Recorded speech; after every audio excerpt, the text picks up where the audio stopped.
Number 10. They weren't just known to intelligence, they were double agents.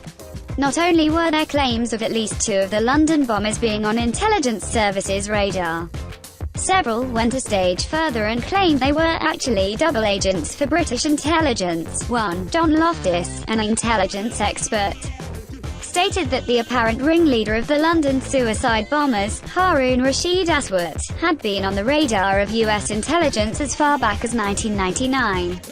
He would state publicly, on Fox News in July 2005, that prosecutors in Seattle were about to arrest Aswat on terrorism charges. But someone in the headquarters of the U.S. Justice Department ordered the Seattle prosecutors not to touch Aswat. The reason was that Aswat was working for British intelligence.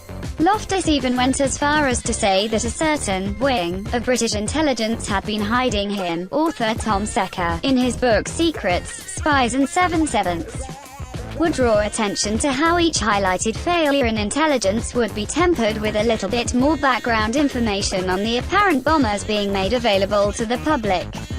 He would write in 2012, "After nearly 7 years, this whole process looks more and more like an attempt to establish a legend of the 4 suicide bombers, whether it was a lack of action on intelligence services part or whether there were some blurred lines between intelligence agencies and the attackers is still very much open to debate for." Number 9. Training exercise, same day, time, stations, and scenario. On the same day of the fatal attacks, a training exercise was reportedly taking place under the control of a company named Visor Consultants, which specializes in crisis management situations. 2. Not only were the exercises taking place on the same day of the actual attacks, but they were taking place at the exact same time and even at the exact same locations. Every precise detail was the same, right down to the bombs going off in unison. Peter Power was the managing director of the company at the time, and in 2008, he suddenly made the information available to the wider public via the internet. Power even appeared on various news segments and media platforms on the morning of the attacks, talking of the coincidences between his training exercise and the actual bombings, stating, "I still have the hairs on the back of my neck standing up." Perhaps even more cryptically, he went on to say, "We planned this for a company, and for obvious reasons. I don't want to reveal their name, but they're listening and they'll know it." Even over the following years, Power, who was a former police official and anti-terrorist officer, would appear on various media platforms as an independent expert, discussing the event. Needless to say, some conspiracy theorists were more than suspicious of both the training exercise and Power himself, seeing the drills as clear signs of a false flag event and Power as a kind of controlled expert. Others would see Power and his company as nothing more than a pawn, used to a hidden end, who had perhaps, given his experience in such circles, come to realize this as events unfolded. As we shall see over the next points on our list, it wasn't just conspiracy theorists who began to question events. As more details emerged, some members of the victims' families were also beginning to seek more information. Number 8. 7:40 a.m. train anomalies. According to the initial information, and still the official version of events, 3 of the bombers, Mohammed Siddiq Khan, Shahzad Tanweer, and Hasib Hussain, travelled from Leeds in West Yorkshire by car and then met the 4th bomber, Jermaine Lindsay, at Luton train station. They then boarded the 7:40 a.m. train to London. However, it would soon come to light that the 7:40 a.m. train had actually been cancelled at morning 3. This would mean they would have to get the following train after 8 a.m., which, given the 35 minutes it would take to arrive in London, assuming there would be no delays, which there almost certainly would be, wouldn't have given enough time to be on the respective trains to detonate the bombs at 8:49 a.m. Then, investigators stated the bombers had, in fact, taken the earlier train at 7:25 a.m. and even provided a photograph to prove it, which, as you might suspect, many dismiss as a fake. Perhaps it's easy to see why, as further research would reveal that the 7:25 a.m. train had actually faced a delay, and was 23 minutes late. This would mean that the group wouldn't arrive in London any earlier than 8:23 a.m. and simply wouldn't have had enough time to leave the Luton train, split up, and carry out the plan by 8:49 a.m. the time the explosions went off. There were also other anomalies. Number 7. The bombers paid for 7 days of parking. There is no doubt the 3 men from West Yorkshire arrived in Luton that morning. Their car was found parked in the Luton car park where they had left it.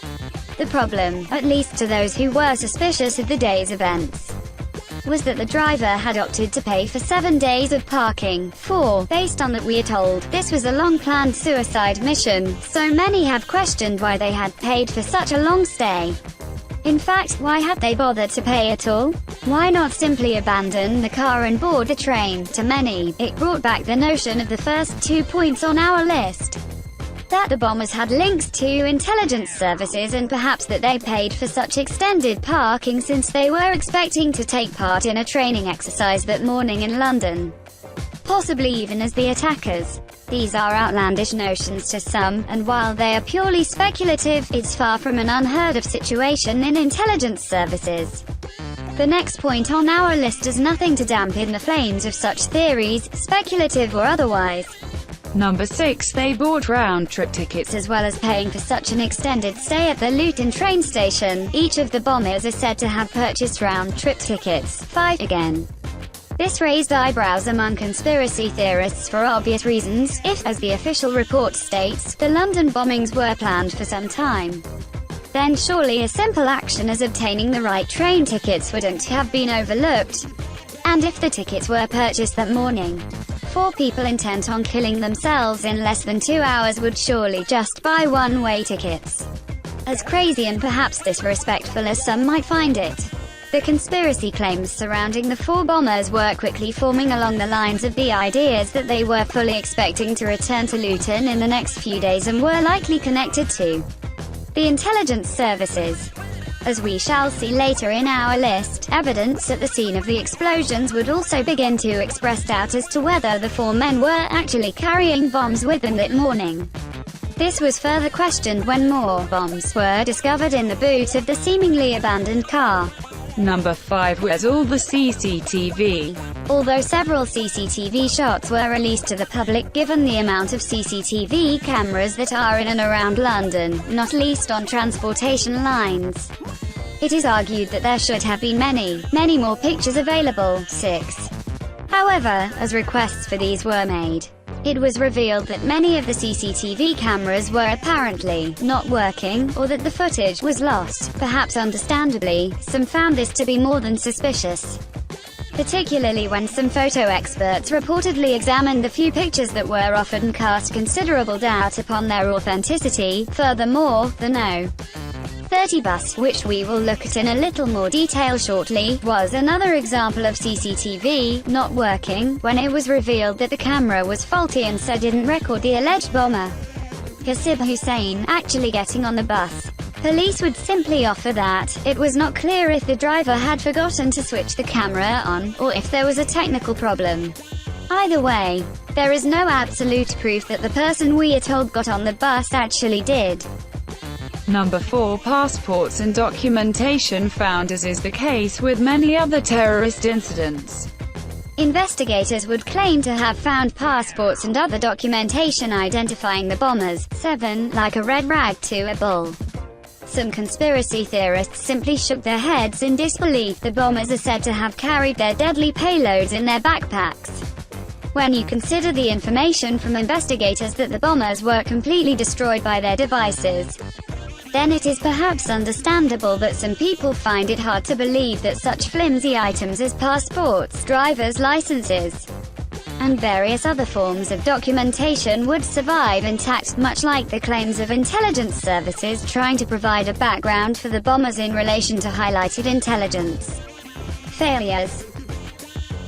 It would seem to some conspiracy theorists that the finding of such documents was nothing more than placing the 4 bombers exactly where intelligence services said they were. Number 3. Evidence of bomb under a train. Perhaps some of the most damning claims were those which suggested one of the bombs that exploded was actually underneath a train. 8. And there appears to be Evidence to support this: many witnesses who were on board the train on the underground, particularly those in the carriage where the explosion happened, would insist that it blew upward from underneath. One witness, Bruce Lay, would even tell the Cambridge Evening News that as he was leaving the train, a police officer told him quite clearly, "Mind that hole. That's where the bomb was." He went on to further state that the metal of the carriage floor was pushed upwards as if the bomb was underneath the train. Furthermore, explosive experts would reportedly suggest that, assuming for one moment the bomb was under the train, it would have to have been a military-grade explosive, and not some homemade device, to cause the damage that it did. Does this perhaps suggest that the explosives were placed on the tracks in anticipation of the attack? Was this part of the training drills that were taking place?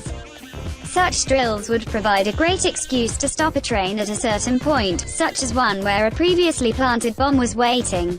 Again, it is a crazy notion to some, but many subscribe to it. Number 2. Truly bizarre coincidences and other points of interest. There are many other points of interest. Some are intriguing, while others are bizarre and lean toward the meddling of an apparent world elite. 9. For example, the No. 30 bus that exploded in Tavistock Square is singled out as being a symbolic reference to the Tavistock Institute, claimed by some conspiracy theorists to be a mind control center for the Illuminati. Remember Peter Power's quote of the company he was working for: "They're listening and they'll know." Further still, the No. 30 bus is said to have been purposely diverted to the route that would take it to Tavistock Square and a would-be bomber. Perhaps even more bone-chilling, as much as a coincidence as it might have been, is the fact that on the side of the number 30 bus was an advert for the horror movie The Descent. Part of the blurb read, "Outright terror. Bold and beautiful," going back to the car that was left in the Luton train station car park. It was revealed that one of the alleged bombers had recently spent considerable time and money on cosmetic repairs to the car. As trivial as this sounds, such actions don't reflect the mindset of a person with only weeks to live. There were also several reports of 3 terrorists being shot and killed near Canary Wharf not long after the explosions, with some witnesses even speaking to news reporters, who ran the story as fact. While this is almost certainly the result of confusion, it is an interesting point if you subscribe to the theories that the bombers in question were set up by intelligence services. Not least, though, was the absolute shock of those who knew the bombers.